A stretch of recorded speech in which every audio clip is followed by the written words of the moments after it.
Psalm 57 is one of the great psalms of all time. It's a tremendous psalm displaying everything that we've been reinforcing with the previous psalms as far as those who are coming against Christ as enemies, the sharp, devouring words, tongues as arrows, the teeth attacking first Christ, of course, with accusations, then Christ's people. We see that, but we also see an incredible display of God's loving kindness and the kingdom and life everlasting in Psalm 57. Just a phenomenal psalm. So we'll just start right into this. Be gracious to me, O God. Be gracious to me, for my soul takes refuge in you. And of course, remember, we're looking at this from a Christocentric perspective. It's the series is Christ and the Kingdom in the book of Psalms. So we're seeing Christ and his people. So the primary application is first Christ and then us in him. We can say these things as Christ has gone before us and said those things and had these things fulfilled for him. Be gracious to me, O God, be gracious to me, for my soul takes refuge in you. And in the shadow of your wings, I will take refuge. Again, there is nothing wrong with us claiming these promises, claiming them as our own. We have taken refuge in God. But it is because of Christ's initial finished work through going to the cross. He then takes on the sins of his people. And as he bears their sins, as he wears their transgressions as his own, he owns them. He becomes sin, 2 Corinthians 5, verses 17 through 21.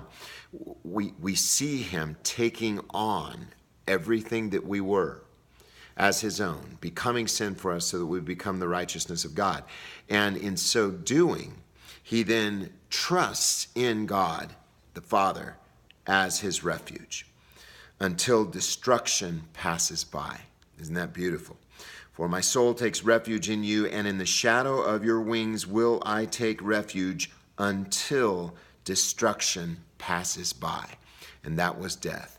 It passed by. He conquered death. I will cry to God Most High, to God who accomplishes all things for me. How true that is.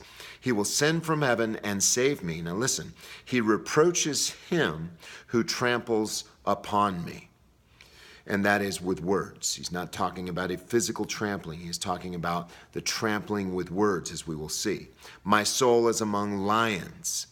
Peter says, the devil, the false accuser, goes about as a roaring lion. We've already seen from the Psalms that the roaring lion is people. It's the self-righteous. It's not some weird red devil outside of us. It has to do with the spirit of self-righteousness in the Pharisees that were attacking Christ. I must lie among those who breathe forth fire. There it is. It's the tongue. Even the sons of men whose teeth are spears and arrows, and their tongue a sharp sword. How many times have we already seen that in the book of Psalms? And how the enemies of God attack God's people. How? With physical knives and physical swords? No.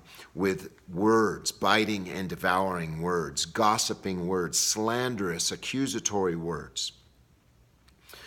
Be exalted above the heavens, O God. Most likely what's going on here is be exalted above the minds of people.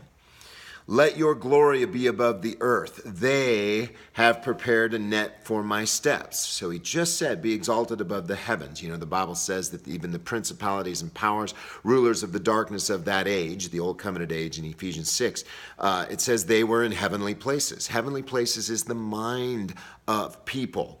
Now, there are those minds who have been cleansed by the blood of Christ, purged, their conscience purged from dead works to serve the living God. And then there are the minds of those who are dwelling in self-righteousness. They're in heavenly places too, but they're guilty. And so they cannot stand before Christ. Well, our minds, our consciousness are pure, and we stand before Christ. And so he says, be exalted above the heavens, O God. Let your glory be above the earth. They have prepared a net for my steps. So there it is again. The enemies of God, always planning, lurking, lying in wait to destroy God's people with their words. Judgment, condemnation. That is their modus operandi. It says, They themselves, so it says, they've prepared a net for my steps. My soul is bowed down. They dug a pit before me. They themselves have fallen into the midst of it. It's talking about their judgmental words. Jesus says, by your words you will be justified or condemned. Whatever standard you use to judge another, that same standard will be used to judge you.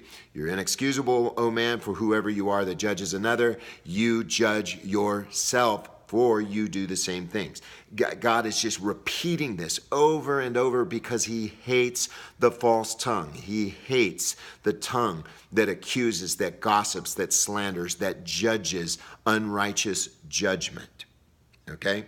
So they've fallen into it. My heart is steadfast, O God, my heart is steadfast. This is Jesus. I will sing, yes, I will sing praises. Hebrews chapter 2 again. I will sing praises to you in the midst of the congregation. That's Jesus Christ talking, as you see in Hebrews. Awake my glory. And awake, this is a new covenant term. This is a life everlasting, an immortality term. Awake my glory. Wake harp and lyre. I will awaken the dawn. So Jesus is called the day star. And it speaks of him as the morning star, the day star, the one who brings light to the world. I will give thanks to you, O Lord, among the peoples. I will sing praises to you among the nations. And this is Jesus.